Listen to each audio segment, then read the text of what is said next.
Père et du Fils et du Saint-Esprit. Amen. Grande joie d'être là avec toi en ce 19 mars, mardi. Aujourd'hui, nous célébrons la solennité de Saint Joseph, le Père adoptif de Jésus-Christ, le protecteur universel de l'Église. Et c'est très important vraiment d'avoir toujours la présence de Saint Joseph. Ce n'est pas par hasard que notre pape François a mis la présence de Saint Joseph maintenant dans les prières eucharistiques. Chaque messe, nous invoquons non pas seulement la maman de Jésus, la Vierge Marie, mère de l'Église, mais aussi Saint Joseph. Et pour nous tous, pour toute l'Église, pour le monde, nous avons vraiment besoin de la présence maternelle et paternelle de Dieu par les visages de la Vierge Marie et par les visages aussi de Saint Joseph. Ok? De grandes grâces nous attendent aujourd'hui.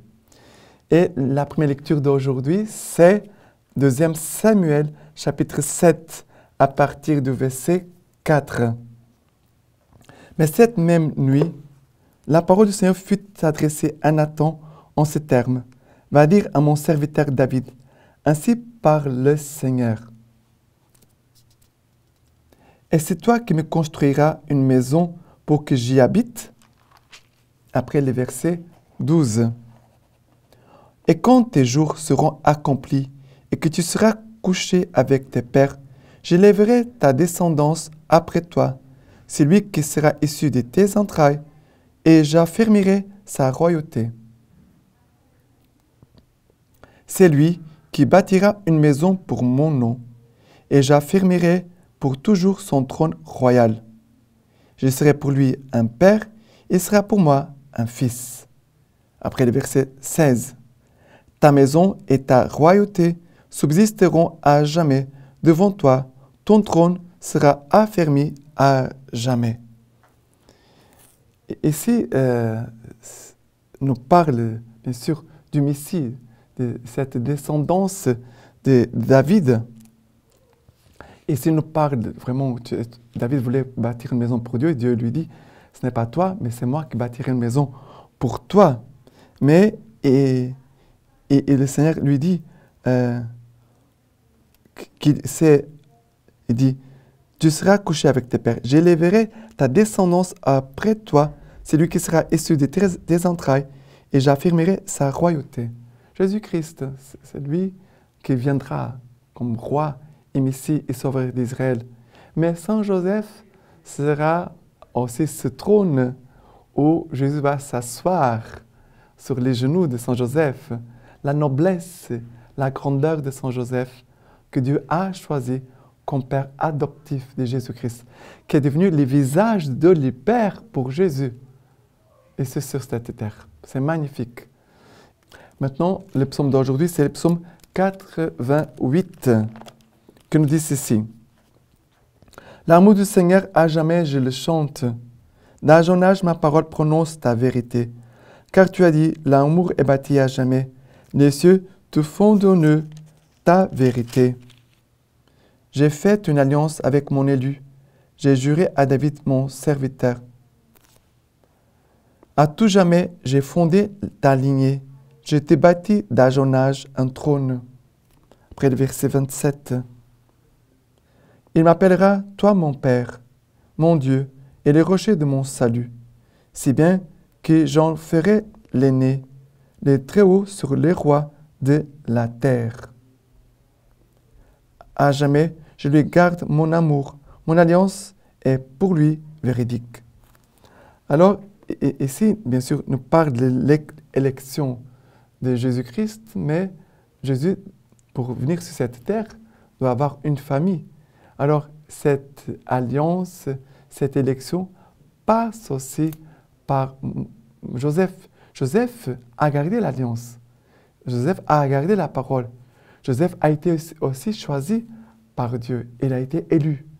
Et Joseph, c'est un homme qui a une grande noblesse comme homme juste, bon, qui vraiment, non pas seulement a gardé la parole de l'Alliance, les paroles de l'Ancien Testament, mais Joseph va aussi garder la parole du Nouveau Testament, que c'est Jésus-Christ, le Verbe fait chair. Joseph, il est là entre les deux alliances, l'ancienne alliance et la nouvelle alliance. Il garde non pas seulement les paroles qu'il a écoutées, mais maintenant il va aussi garder, dans le silence de la vie de Nazareth, il va aussi garder les paroles que Jésus, comme Jésus, un enfant, qui va lui dire. Et que Joseph va s'émerveiller devant Jésus-Christ, devant Dieu fait chair, qui vient vraiment regarder Joseph, vient aussi aimer Joseph. Par Jésus, c'est une expérience d'amour que Jésus fait du Père, mais Joseph aussi fait une expérience profonde de l'amour de Dieu par Jésus-Christ. C'est magnifique. Et la deuxième lecture d'aujourd'hui, c'est Romains chapitre 4, à partir du verset 13. De fait, ce n'est point par l'intermédiaire d'une loi qu'agit la promesse faite à Abraham ou à sa descendance de recevoir le monde en héritage, mais par les moyens de la justice de la foi. Aussi dépend-il de la foi, afin d'être donc gracieux, et qu'ainsi la promesse soit assurée à toute la descendance qui se réclame non de la loi seulement, mais encore de la foi d'Abraham, notre Père à tous. Comme il est écrit, j'ai été établi Père d'une multitude de nations, notre Père devant celui auquel il a cru, les dieux qui donnent la vie aux morts et appellent le néant à l'existence. Espérant contre toute espérance, il crut et devint ainsi Père d'une multitude de peuples, selon qu'il fut dit, telle sera ta descendance.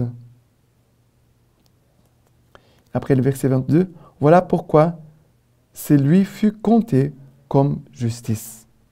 Mais ce sera ici le verset,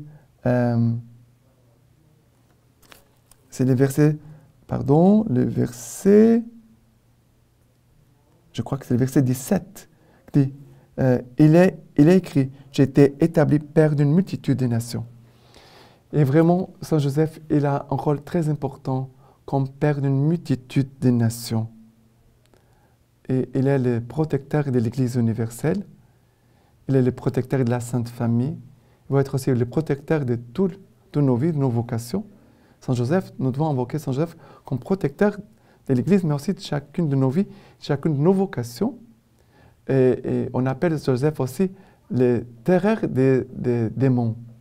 Pourquoi? Parce que Joseph, dans sa pureté, dans sa virginité, dans sa pureté, il est terreur pour les démons qui ne supportent pas la pureté de Joseph. Joseph, il est un homme pécheur comme toi et moi. La Vierge Marie, elle n'a pas touché les péchés. Elle est l'Immaculée Conception.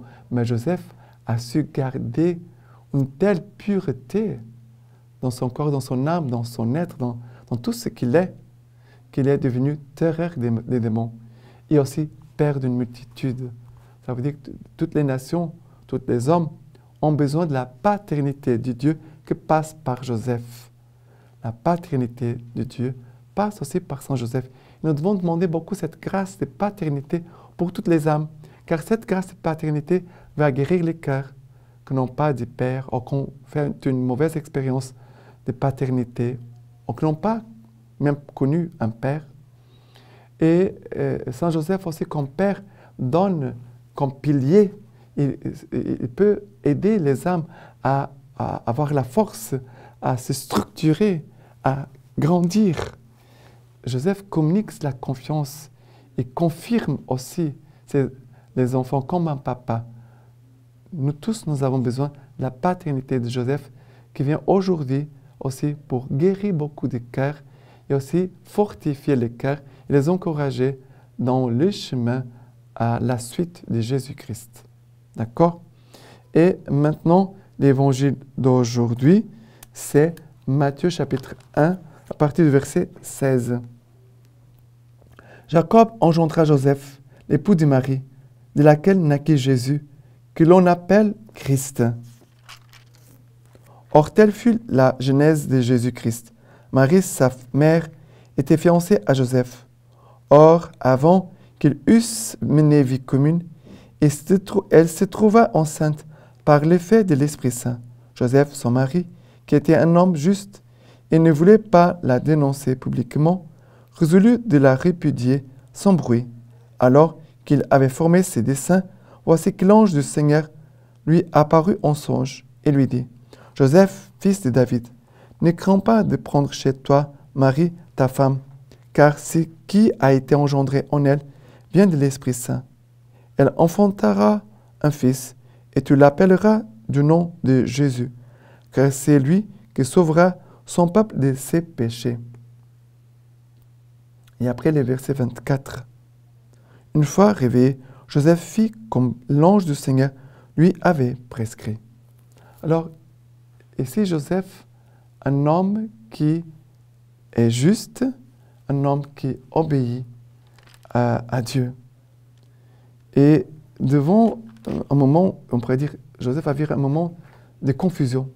Il est un peu perdu parce que Marie est enceinte, elle est enceinte de l'action de l'Esprit Saint. Peut-être Joseph ne comprenait pas tout, ne comprenait pas tout ce qui était en train d'arriver, tout ce qui s'est passé autour de lui.